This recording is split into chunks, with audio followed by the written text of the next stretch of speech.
Yo, what's up mga tol? Kamusta? Kamusta? So yan no, for today's video nga mga tol is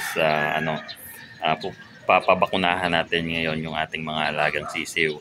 So actually every Saturday lang pala yung bakuna doon sa may bayan.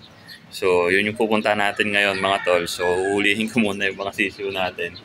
And yun, actually 8 pa rin naman sila hanggang ngayon. So dadalhin ko sila ngayon doon sa bayan para mapapakunahan.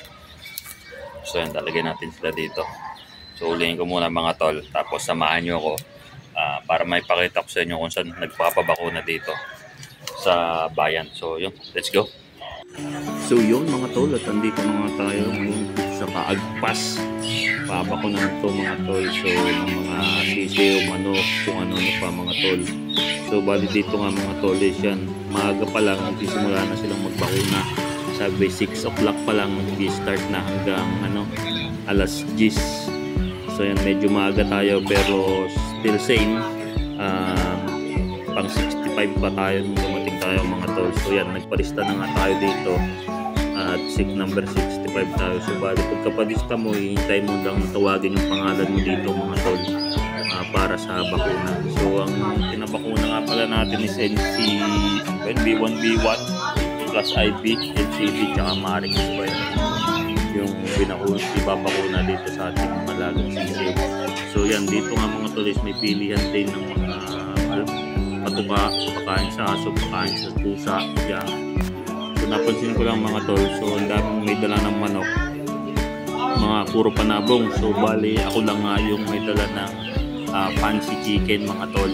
So yan, mga kulungan din na binibenta dito, battery cages, yan. So yan mga tol, okay din, madami nagdadala dito mga panabong na manok mga tol. So at yun nga, ito na yung ating mga alaga mga tol nung tinuturuan na.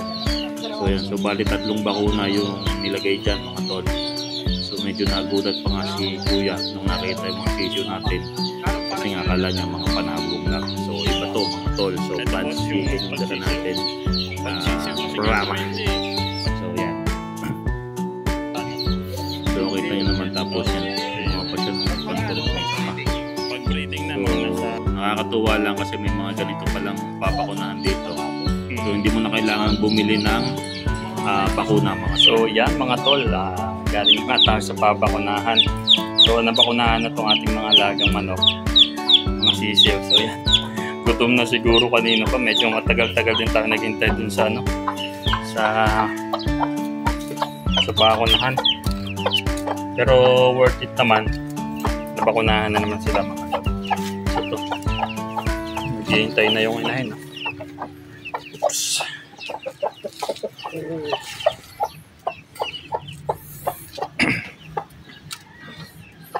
So ang binakuna nga pala nga ngayon ay B1